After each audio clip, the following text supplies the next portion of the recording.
আমাদের জীবনটাই হচ্ছে নবীর জন্য। আল্লাহ তাআলা আমাদেরকে জীবন দিয়েছে কার জন্য? নবীর জন্য। লুটাতে হবে কার জন্য? নবীর জন্য। আমাদেরকে দৌলত আল্লাহ তাআলা দিয়েছেন কার জন্য? নবীর ওসিলাতে। তো নবীর জন্য কুরবান করতে হবে। মুআজ্জাজ সামাইন ইকরাম, আজ থেকে দীর্ঘদিন পূর্বে হাসনাইন কারিমাইন নিজের নানার দিনের জন্য নিজের জীবনকে লুটিয়েছেন। কাল কিয়ামত পর্যন্ত হাসনাইন কারিমাইনের নাম খানা প্রত্যেক আলিমের জবানে থাকবে। বলুন সুবহানাল্লাহ। মুআজ্জাজ সামাইন ইকরাম, ইনশাআল্লাহ শুনবেন কালকে। আজকে আমি যে আয়াতে কারিমা তেলাওয়াত করেছি, হুয়াল আউয়ালু ওয়াল আখির, সর্বপ্রথম আল্লাহ, আর কিছুই নাই। জগতের মধ্যে আমরা মাটি দেখতে পাচ্ছি, মাটিও ছিল না। আসমান দেখতে পাচ্ছি, আসমানও ছিল না। আমরা হয়তো নদ নদী দেখতে পাচ্ছি, বড় বড় পাহাড় দেখতে পাচ্ছি, বড় বড় গাড়ি দেখতে পাচ্ছি, বড় বড় জায়গা দেখতে পাচ্ছি। কিছুই ছিল না, শুধু এক আল্লাহ, কিছুই নাই।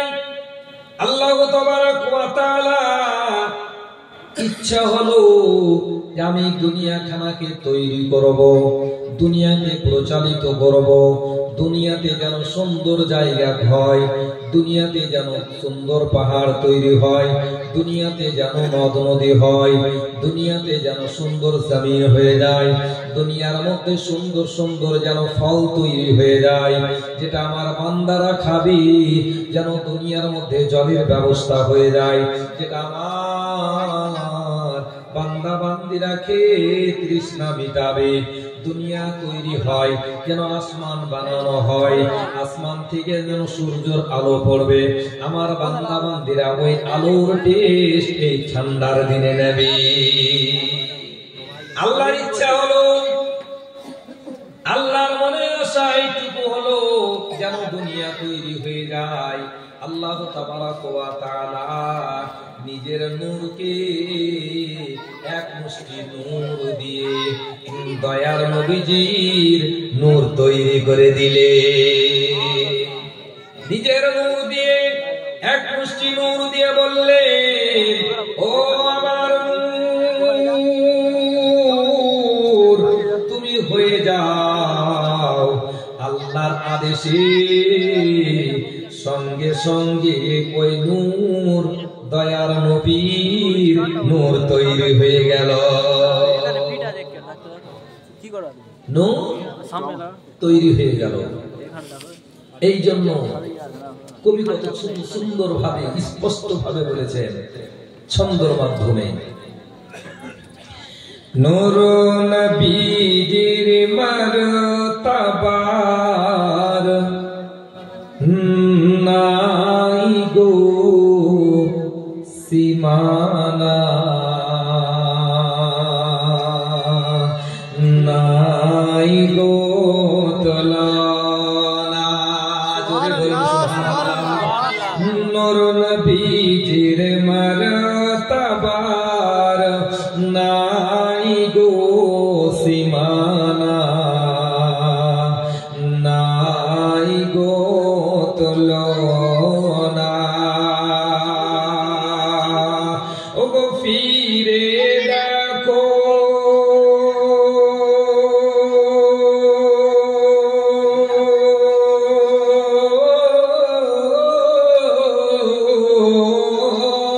ফিরে দেখো সারা জগৎ, ফিরে দেখো সারা জগৎ, তারি সব দিওয়ানা।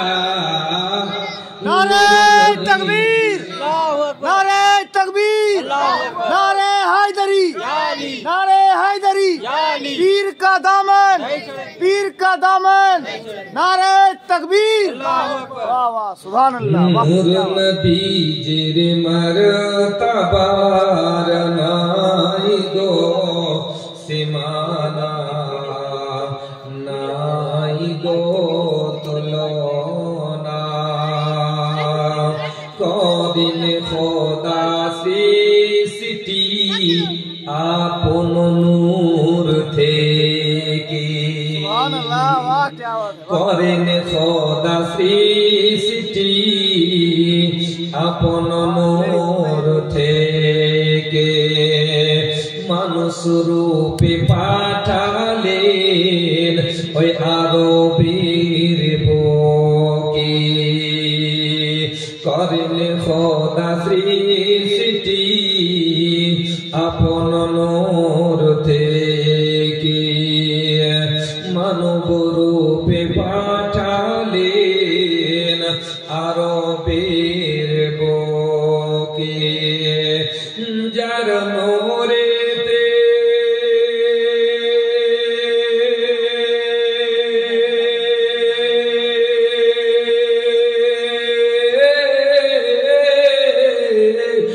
যার নূরেতে আলোকিত যার নূরেতে আলোকিত আজও হয় জামানা নূর নবীজির মরতবার নাই গো সীমানা নাই গো তুলনা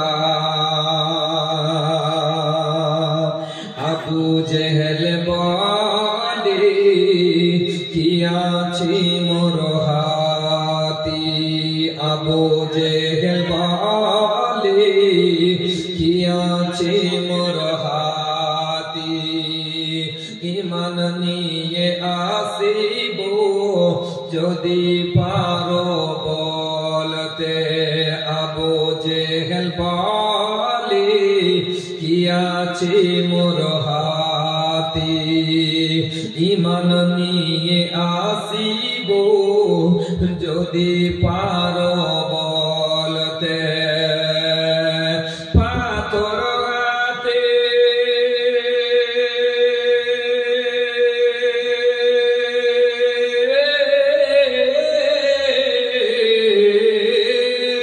পাথর হাতে কলেমা পড়ে দেই নবীর ঠিকানা নূর নবীজির মরতবার নাই গো সীমানা নাই গো তুলনা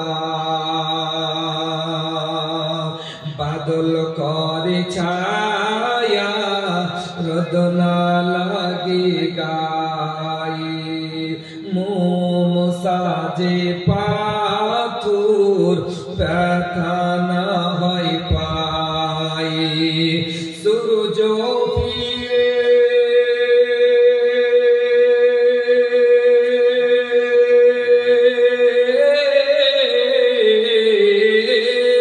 সূর্য ফিরে আসে দেখো চাঁদ চিরে সিনা নূর নবীজির মরতবার নাই গো সীমানা নাই গো তুলনা নবীর মোহব্বতে একবার দুরূদ পাঠ করেন আল্লাহুম্মা সাল্লি আলা সাইয়্যিদিনা মাওলানা মুহাম্মদ ওয়া আলা আলি সাইয়্যিদিনা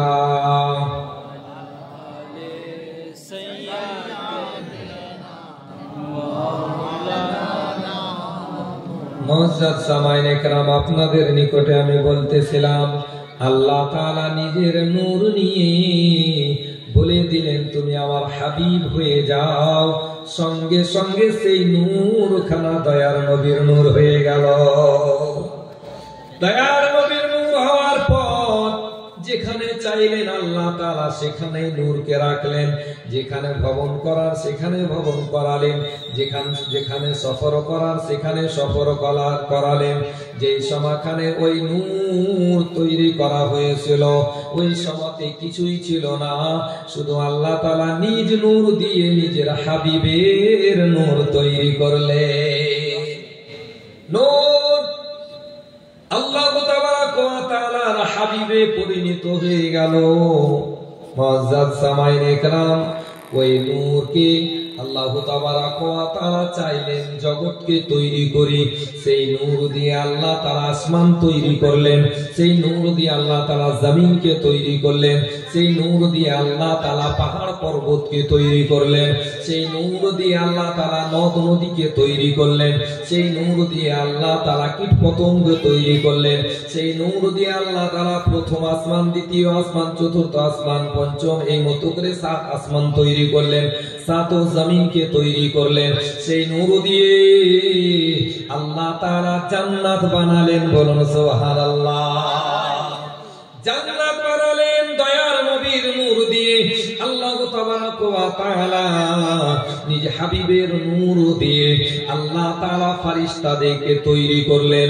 জান্নাতের মধ্যে শুধু জান্নাত নয়, জান্নাতের মধ্যে ফলের গাছ নিজ নবীর নূর দিয়ে তৈরি করলেন, জান্নাতের ঘরকে দয়ার নবীর নূর দিয়ে তৈরি করলেন।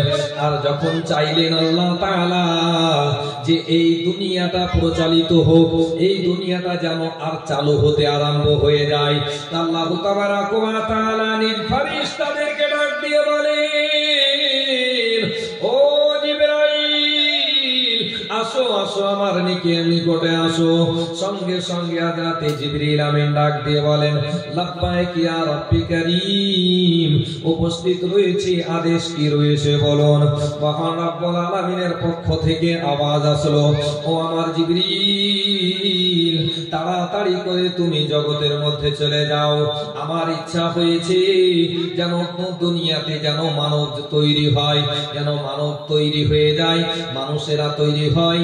মুআজ্জাজ সামাইনে کرام, জিবরিল আমিন তাড়াতাড়ি করে জগতের মধ্যে আসলেন। আসার পরে একটি জমিনে হাত দিলেন, যেই জমিনে এখন কাবা ঘর রয়েছে। ওই কাবা ঘরের জমিনে হাত দিয়ে ওই মাটিকে টানতে যাবে কি, আওয়াজ আসতে আছে জমিন থেকে, ও জিবরিল আমিন, আমার বুক থেকে তুমি মাটি নিয়ে যেও না, আমার দিল থেকে তুমি মাটি চিরে নিয়ে যেও না। আমার বুক থেকে তুমি মাটি নিয়ে যদি যাও, তবে এই মাটি এমন একটি সময় আসবে, এই মাটি দিয়ে যখন তৈরি করা হবে আদম আলাইহিস সালামকে, আর তার ছেলে মেয়েগুলো যখন তৈরি হবে, এমন একটি সময় আসবে এই ছেলেরাই এই মেয়েরাই জগতের মধ্যে বিশাল বড় বড় গুনাহে লিপ্ত হয়ে যাবে, নবীর সুন্নাত থেকে দূরে সরে যাবে, আল্লাহর ফরজ থেকে দূরে সরে যাবে, মসজিদ থেকে দূরে সরে যাবে, মাদ্রাসা থেকে দূরে সরে যাবে, রুকু থেকে দূরে সরে যাবে, সাজদা থেকে দূরে সরে যাবে, এক কথায় আল্লাহ এবং আল্লাহর রাসূলের আদেশ থেকে দূরে সরে যাবে। আর যখন আল্লাহ এবং আল্লাহর রাসূলের আদেশ থেকে দূরে সরে যাবে, মহান রব্বুল আলামিন ওই সমাখানে এই মাটির পুতলার তৈরি মানবকে জাহান্নামের মধ্যে নিক্ষেপ করবে। আর ওই জাহান্নামের মধ্যে আমি মাটি রূপে যাব, আর ওই জাহান্নামের আগুনের তাপমাত্রা আমি সহ্য করতে পারবো না। ও জিবরিল, দয়া করে আমারে ছেড়ে দাও, তোমার হাতে ধরি, তোমার পায়ে ধরি, তুমি আমারে ছেড়ে দাও। বারবার কাকুতি মিনতি করে। জিবরিল আমিনের দিলের মধ্যে দয়া এসে গেল, জিবরিল আমিনের মনের মধ্যে মায়া এসে গেল। জিবরিল আমিন বলেন, মাটি যখন আমার কাছে এই মতো কাকুতি মিনতি করছে, আমি একে আর আল্লাহর নিকটে নিয়ে গেলাম না, খালি হাতে যে হাজির। মহান রব্বুল আলামিনের নিকটে উপস্থিত হয়ে ডাকতে বলে, মাবুদ, আল্লাহ গো, আজকে আমি আদেশ পালন করতে পারলাম না, কারণ জগতের মধ্যে গিয়ে মাটির সঙ্গে কথা হলো, মাটি এত কাকুতি মিনতি করতে লেগেছে যে আমার দিলের মধ্যে দয়া এসেছে বলে আমি তাকে মাটির জায়গাতে ছেড়ে এসে গেছি, নিয়ে আসলাম না মাবুদ। হযরতে ইসরাফিল আলাইহিস সালামকে পাঠানো হলো, হযরতে মিকাইল আলাইহিস সালামকে পাঠানো হলো। এই দুইজন ফেরেশতাও সেম ঘুরে আসলেন। তারপরে মহান রব্বুল আলামিনের পক্ষ থেকে আওয়াজ আসলো, ও ইসরাইল, যাও যাও যাও যাও, তুমি জগতের মধ্যে যাও, আর যতক্ষণ পর্যন্ত তুমি ওই মাটি না নিয়ে আসবে আমার নিকটে ফিরে আসবে না। আল্লাহর আদেশ, মহান রব্বুল আলামিনের আদেশ পেয়ে হযরতে ইসরাইল জগতের মধ্যে অবতীর্ণ হয়ে গেলেন, জগতে চলে আসলেন, সা করে জগতে মক্কার সরজমিনে যেই জায়গাতে কাবা ঘর রয়েছে ওই জায়গাতে এসে সেম যেই মতো হযরতে জিবরিল আমিন হাত বাড়িয়েছিলেন, যেই মতো হযরতে ইসরাফিল আলাইহিস সালাম হাত বাড়িয়েছিলেন, যেই মতো হযরতে মিকাইল আলাইহিস সালাম হাত বাড়িয়েছিলেন, হযরতে ইসরাইল আলাইহিস সালাম হাত বাড়িয়েছেন। আর ওই জমিনের দিক থেকে, জমিনের পক্ষ থেকে আওয়াজ আসতে আছে, ও আল্লাহর ফেরেশতা,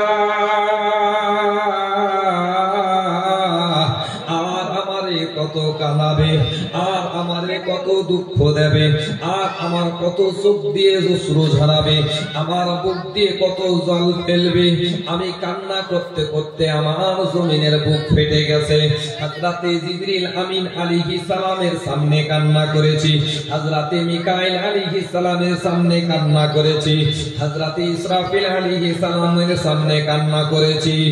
ওই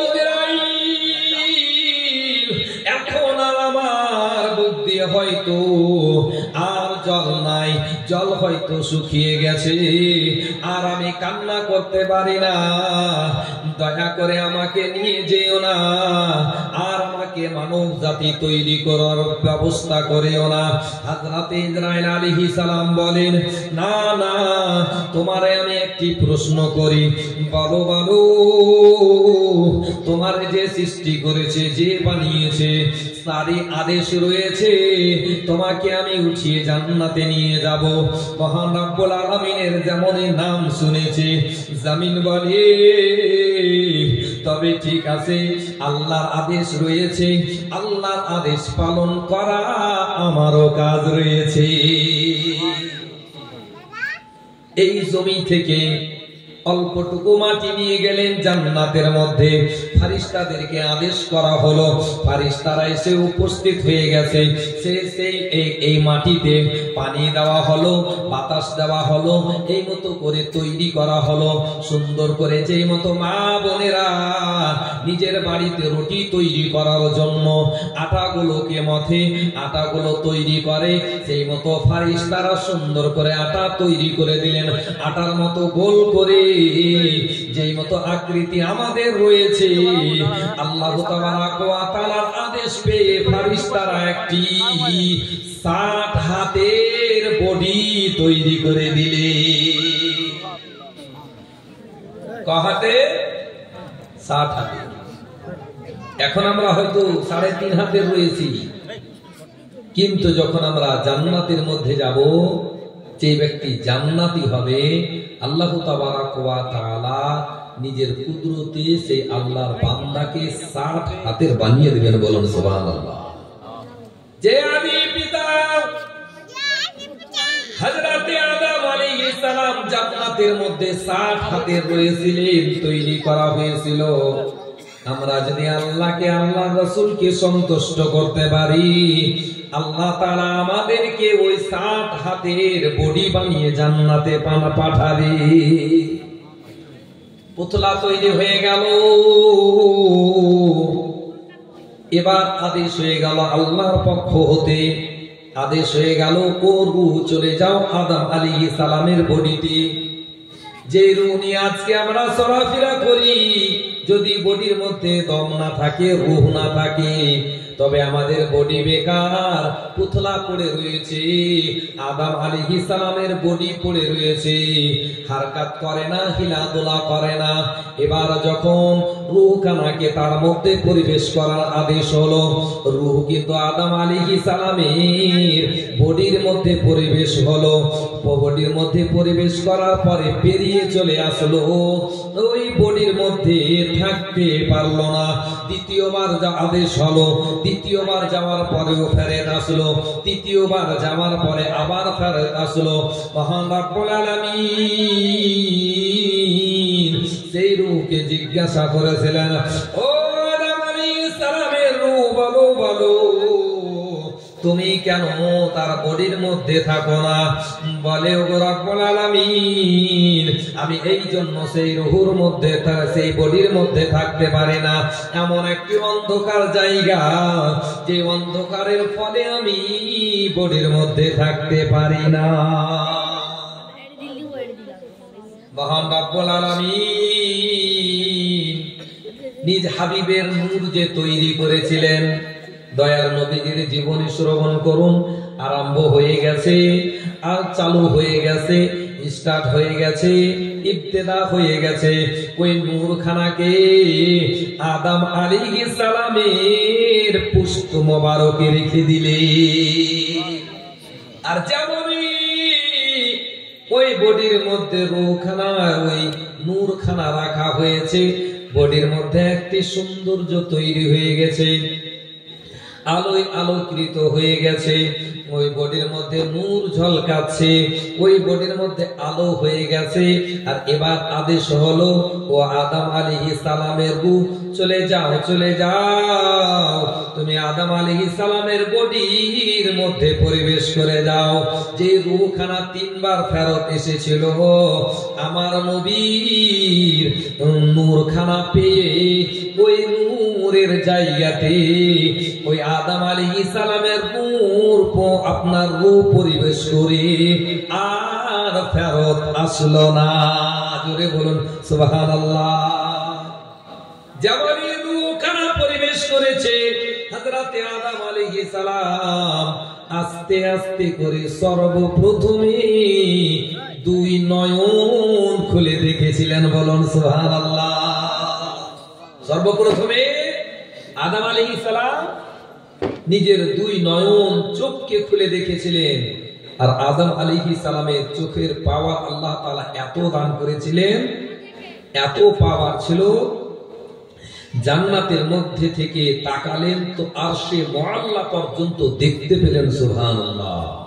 জোরে বলুন সুবহানাল্লাহ। আরশে মুআল্লার খাম্বাগুলোতে, পিলারগুলোতে দেখতে পেলেন। আর কি দেখতে পেলেন? হযরত আদম আলাইহিস সালাম বলেন, আমি যখন সর্বপ্রথমে এই 2 চোখ খুলেছিলাম, এই 2 চোখ খোলার পরে আরশে মুআল্লার আপনার খাম্বাগুলোতে দেখতে পেয়েছিলাম। কি দেখেছিলাম? ওই সময়খানায় দেখতে পেয়েছিলাম আল্লাহ তাবারাক ওয়া তাআলার নাম, লা ইলাহা ইল্লাল্লাহ মুহাম্মাদুর রাসূলুল্লাহ। সর্বপ্রথমে দেখতে পেলাম একটি কালিমা, যে কালিমাত রয়েছে লা ইলাহা ইল্লাল্লাহ। আর দ্বিতীয় সাইডে দেখতে পেলাম মুহাম্মাদুর রাসূলুল্লাহ। শুধু এতটুকুই নয়, ও আমার আওলাদেরা, শুনো শুনো, আমি যখন জান্নাতের দিকে তাকিয়ে দেখলাম, জান্নাতের গেটে দেখলাম তো এই কলেমা শরীফ লেখা রয়েছে, জান্নাতের ছাদে দেখলাম তো এই কলেমা খানা লেখা রয়েছে, জান্নাতের গেটে গেটে দেখলাম তো এই কলেমা লেখা রয়েছে, জান্নাতের মধ্যে ফলের গাছে তাকালাম তো ফলের গাছে এই কলেমা লেখা রয়েছে, জান্নাতের মধ্যে ফলের গাছের ডালে তাকালাম তো ডালে ডালে লেখা রয়েছে কলেমা। যখন দেখলাম পাতে পাতে তো এই কলেমা পাতে পাতেও রয়েছে। আমাদের নবীর নাম জান্নাতের গেটে, জান্নাতের প্রত্যেকটি গাছের পাতায় পাতায় আল্লাহ তাবারাক ওয়া তাআলা লিখিয়ে দিলেন। আর হযরত আদম আলাইহিস সালামকে দেখিয়ে দিলেন। আর আমাদেরকে এই মাহফিলে একটি মেসেজ দিয়ে দিলেন, যখন আল্লাহ তাবারাক ওয়া তাআলা আদম আলাইহিস সালামকে এত জায়গাতে কলমা দেখালেন, এতে কি বুঝতে পারা গেল যে আমাদের আদি পিতাকে দেখানো হয়েছে, আর আমরা জগতের মধ্যে বগদাদি কায়দার মধ্যে, নুরানি কায়দার মধ্যে, বিভিন্ন হাদিসের মধ্যে এই কলমা দেখতে পাচ্ছি।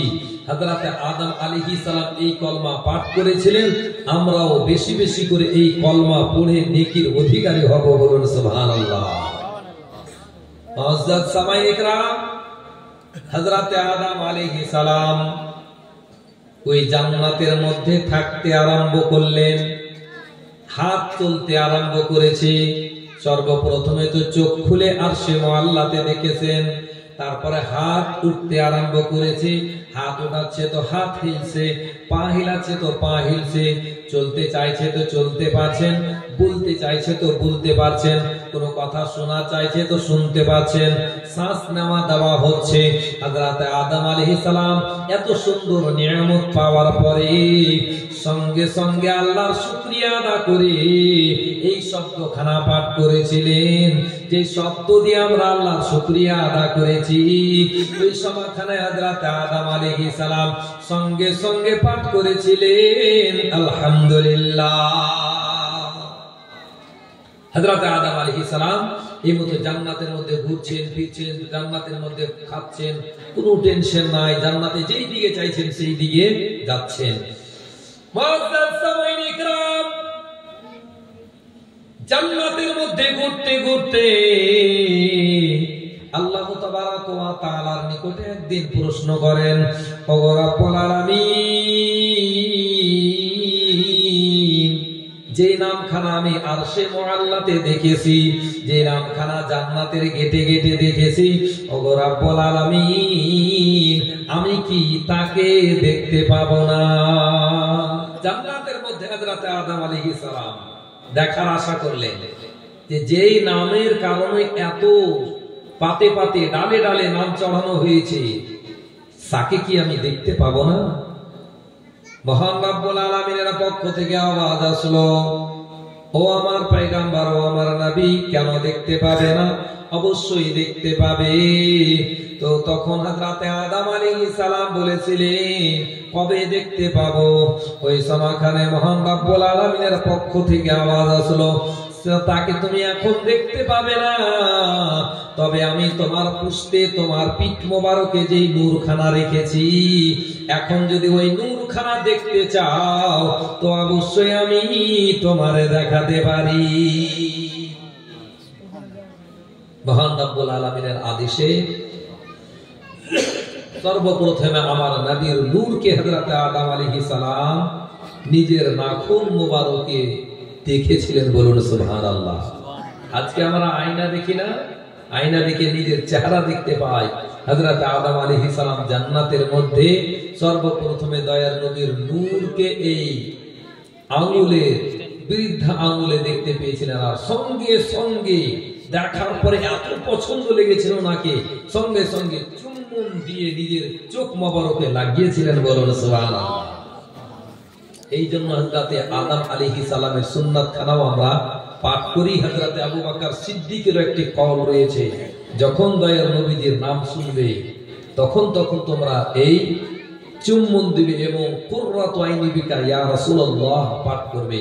দয়ার নবীজি বলেন, যে এই কাজখানা করবে, এই কর্মখানা করবে, যে আমার হযরতে আবু বকর সিদ্দিকের এই কর্মখানাকে পালন করবে, অবশ্যই সেই ব্যক্তি আমি তার হেল্প করে তাকে জান্নাতি বানাবো, বলুন সুবহানাল্লাহ।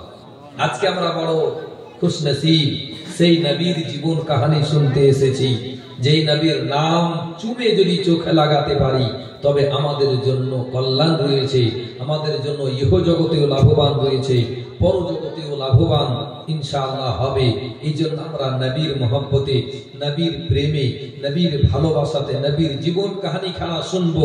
যতদিন বেঁচে থাকবো ততদিন পর্যন্ত শুনবো। একবার নবীর মহব্বতে দুরূদ শরীফ হয়ে যাক, আল্লাহুম্মা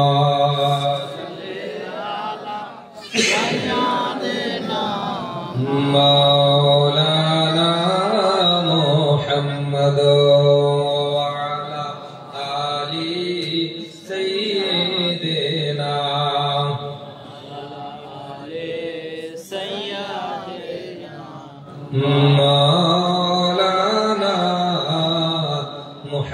সাল্লাল্লাহু আলাইহি ওয়াসাল্লাম মুআজ্জাজ সামাইন ইকরাম হযরতে আদম আলাইহিস সালাম জান্নাতের মধ্যে ঘোরাফেরা করছেন, চলাফেরা করছেন। দয়ার নবীজির নূর দেখে মন ভরে গেছে, কিন্তু চলাফেরা করছেন, কারোর সঙ্গে আলাপ আলোচনা হয় না। গাছ রয়েছে জান্নাতের মধ্যে, সবকিছু রয়েছে, কিন্তু কথা বলার জন্য কোনো সাথী বন্ধু পান না। আল্লাহ তাবারক ওয়া তাআলার নিকটে ডাক দিয়ে বলে, মাবুদ,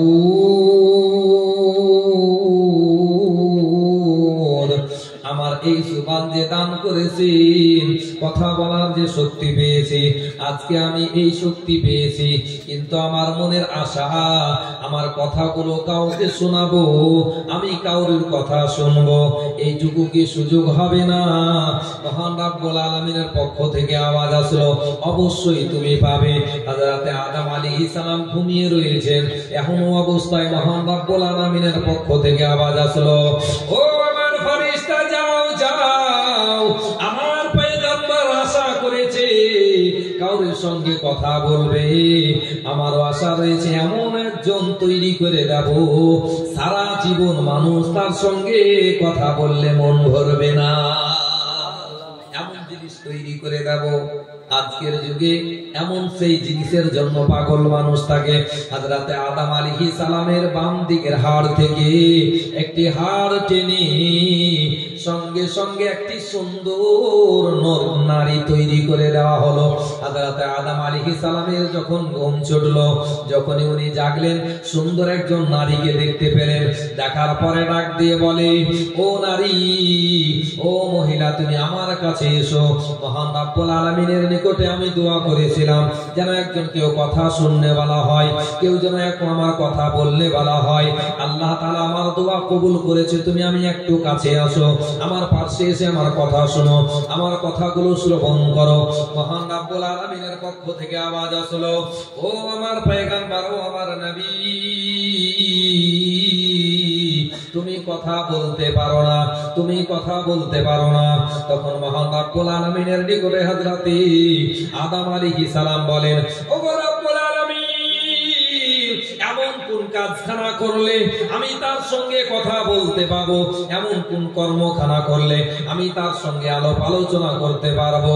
মহান রব্বুল আলামিনের পক্ষ থেকে আওয়াজ আসলো, ও হযরতে আদম আলাইহিস সালাম, যদি তুমি তার সঙ্গে বিবাহ করো তবে কথা বলতে পাবে। মহান রব্বুল আলামিনের নিকটে হযরতে আদম আলাইহিস সালাম বলেন, ওগো মহান রব্বুল আলামিন, তো বিয়ে তো করলে কথা বলতে পাবো, তবে বিয়ে হয়ে যাক। হযরতে আদম আলাইহিস সালাম বলেন, ঠিক আছে, তাহলে বিবাহ হয়ে যাক। হযরতে আদম আলাইহিস সালামের বিবাহ কেন আল্লাহ তাআলা নিজেই বিবাহ পড়ালেন। আল্লাহ তাআলা কাজী হলেন, দুইজন ফেরেশতাকে সাক্ষী বানালেন। আর হযরতে আদম এবং হযরতে বিবি হাওয়া রাদিয়াল্লাহু তাআলা আনহা রাজি হয়ে দুইজনের বিবাহ হয়ে গেল। বিবাহ হওয়ার পরে হযরতে আদম আলাইহিস সালাম পাশে একটু দূরে রয়েছে। এবার হযরতে আদম আলাইহিস সালাম ডাক দিয়ে বলে, ও আমার বিবি, এবার তো তুমি আমার কাছে আসো। মহান রব্বুল আলামিনের পক্ষ থেকে আওয়াজ আসলো, ও আদম আলাইহিস সালাম, ও আমার পয়গম্বর, ও আমার নবী, এখনো তুমি হযরতে হাওয়ার সঙ্গে কথা বলতে পারো না। হযরতে আদম আলাইহিস সালাম বলেন, ও রব্বুল আলামিন, এখনই তো বললেন যে যদি বিবাহ হয় তো কথা বলতে পাবো, পাশে বসতে পাবো, আলাপ আলোচনা করতে পাবো, আর আপনি এখনই বারণ করছেন। মহান রব্বুল আলামিনের পক্ষ থেকে আওয়াজ আসলো, ও আমার পয়গম্বর, তুমি বিবাহ করেছো, কিন্তু এখন পর্যন্ত তুমি মোহরানা আদা করনি, দিন মোহর দাওনি। যে বিবাহের জন্য এখনকার জামানাতে দিন মোহর নির্ধারিত করা হয়, আল্লাহ তাবারক ওয়া তাআলার পক্ষ থেকে যখন হুকুম আসলো, অর্ডার আসলো, নির্দেশ আসলো, হযরতে আদম আলাইহিস সালাম বলেন, মাবুদ, আমার কাছে কোনো টাকা নাই যে দিয়ে আমি মোহরানা আদা করব, আমার কাছে কোনো সোনা নাই যে দিয়ে আমি মহরানা আদা করব। আমার কাছে কোনো চাঁদি নাই যে দিয়ে আমি মহরানা আদা করব। আমার কাছে কোনো জমি জায়গা নাই যে দিয়ে আমি মহরানা আদা করব। আমার কাছে কোনো গাড়ি বাড়ি নাই যে দিয়ে আমি মহরানা আদা করব। ওগো রব্বুল আলামিন, জান্নাতের মধ্যে সব কিছুই রয়েছে, এই মতো আমিও আল্লাহ তোমার জান্নাতের মধ্যে তোমার হয়ে রয়েছি। আমার তো কিছু নাই, তা আমি কি দিয়ে মহরানা আদা করব? কি দিয়ে করব? মহান রব্বুল আলামিনের পক্ষ থেকে আওয়াজ আসলো, দুনিয়ার মধ্যে মানব জাতির মানব লোকজনের সোনা চাঁদি টাকা পয়সা হবে, কিন্তু আমার পয়গম্বর ও আমার পয়গম্বর ও আমার রাসূল ও আমার নবী, তুমি জান্নাতের মধ্যে রয়েছো। তুমি এই জান্নাতের মধ্যে আমার নবীর নূরের প্রতি 10 বার দুরূদ শরীফ পাঠ করো। এই 10 বার দুরূদ শরীফ পাঠ করা তোমার কাজ হবে, আর মহরানা আদায় করিয়ে দেওয়া আমার কাজ হবে। হযরত আদম আলাইহিস সালাম সঙ্গে সঙ্গে পাঠ করলেন সাল্লাল্লাহু আলাইহি ওয়াসাল্লাম, সাল্লাল্লাহু আলাইহি ওয়াসাল্লাম।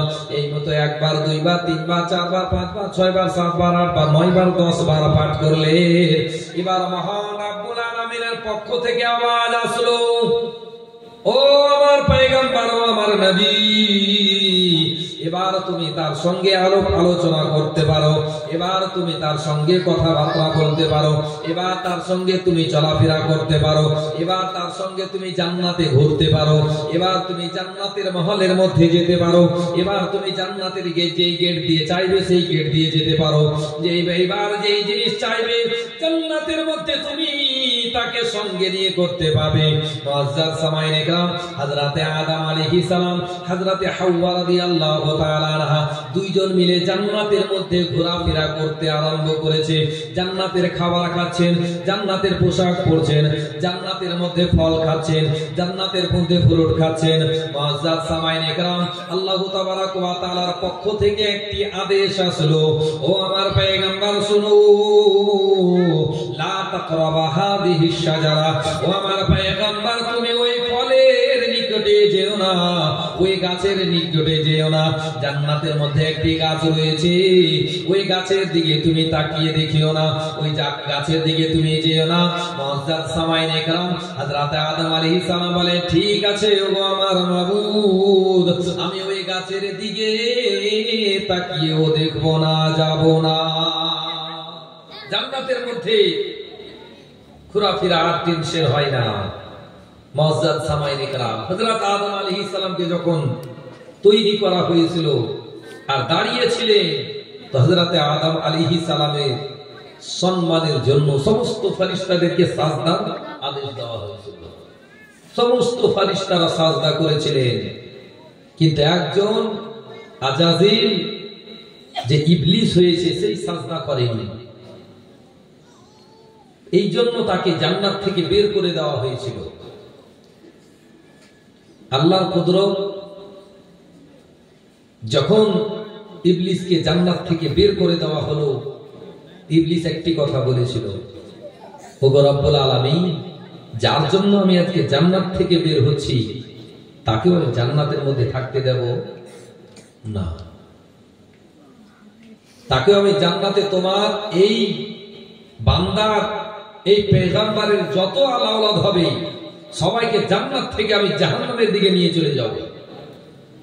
মহান রব্বুল আলামিনের পক্ষ থেকে আওয়াজ এসেছিল, না, যে আমার বাস্তবে যে বান্দা হবে তার তুমি একটি পশমও হিলাতে পারবে না, বলুন সুবহানাল্লাহ। তার একটি চুলও হিলাতে পারবে না, একটি রোগ, একটি পশমও হিলাতে পারবে না। মুআজ্জাজ সামাইন ইকরাম, আল্লাহু তাবারাক ওয়া তাআলা কুদরত, আল্লাহু তাবারাক ওয়া তাআলার মর্জি, ওই ইবলিস একদিন জান্নাতের মধ্যে যাবে, বের করে দেওয়া হয়েছে, আর যাওয়ার সুযোগ নাই। আর ওই পথ দিয়ে একটি সাপ যাচ্ছিল জান্নাতের মধ্যে। তখন যাহা তৈরি হয়েছিল, আল্লাহ তাআলা যত জিনিসকে তৈরি করেছিলেন, যেখানে যেখানে তৈরি করেছিল ঘোরাফেরার অসুবিধা কিছু ছিল না। এখন জগতের মধ্যে পশুকে যারা হয়তো ঘিরে রাখে, তারা রাখে, অনেক পশু এর মতো ছুটেই থাকে। মুআজ্জাজ সামাইন ইকরাম, ওই ইবলিস ওই সাপকে বলেছিল, এই সাপ, যদি আমি তোমার মুখের মধ্যে বসে ওই জান্নাতের মধ্যে যেতে পাই তো বড় খুশি হব, তুমি আমার বন্ধু হয়ে যাবে, তোমাকে সারা জীবন মনে রাখবো, তোমার ইহসান সব দিনই মনে রাখবো। এই বলে জান্নাতের মধ্যে পরিবেশ করেছে। আর আল্লাহ তাবারাক ওয়া তাআলা পয়গম্বর হযরত আদম আলাইহিস সালাম জান্নাতের মধ্যে দুজন মিলে ঘুরছেন। এখনো অবস্থায় ইবলিস ডাক দিয়ে বলে, ও আল্লাহর পয়গম্বর, একটু আমার কাছে আসো। দুইজনকে বসিয়ে আলোচনা করতে আরম্ভ করে দিল। বলে, আপনারা এই জান্নাতের মধ্যে রয়েছে, আপনারা কি সব দিন জান্নাতের মধ্যে থাকতে চান? বলে, হ্যাঁ, আমরা সব দিন জান্নাতের মধ্যে থাকতে চাই, কারণ জান্নাতের মধ্যে কোনো জিনিসের অভাব নাই, খাবার অভাব নাই, পানির অভাব নাই, ঘুমানোর অভাব নাই। আপনার এই জায়গাতে জান্নাতের মধ্যে এত সুন্দর পানি রয়েছে, যে পানি মধুর চাইতে মিষ্টি, আর এই পানি এমন রং রয়েছে দুধের চাইতে বেশি সাদা রয়েছে। এই জান্নাতের মধ্যে এত সুখ রয়েছে যে দুনিয়ার বুকে আর কোনো সুখ পাওয়া যাবে না। এই জন্য আমরা সব দিনই জান্নাতের মধ্যে থাকতে চাই। ইবলিস বলেছিল, এই জন্য আল্লাহ তাবারাক ওয়া তাআলা তোমাদেরকে বলেছে ওই গাছের নিকটেও যেও না। তোমরা যদি ওই ফলখানা খেয়ে নাও তবে তোমরা সারা জীবন জান্নাতের মধ্যে থাকবে। মহান রব্বুল আলামিনের পয়গম্বর বলেছিলেন, ঠিক আছে, তাহলে না আল্লাহর আদেশ রয়েছে, আমরা এই কাজ করতে পারবো না। সঙ্গে সঙ্গে ইবলিস হযরতে হাওয়া রাদিয়াল্লাহু তাআলা আনহার নিকটে গিয়ে বলেছিলেন, তুমি যদি চাও নিজের স্বামীকে এরকম খাওয়াতে পারবে, তবে তোমরা সারা জীবন জান্নাতের মধ্যে থাকতে পারবে। মুআজ্জাজ সামাইন ইকরাম হযরতে আদম আলাইহিস সালামকে ফুসলিয়ে ফুসলিয়ে হযরতে হাওয়া রাদিয়াল্লাহু তাআলা আনহা ওই ফলখানাকে খাওয়িয়েছিলেন।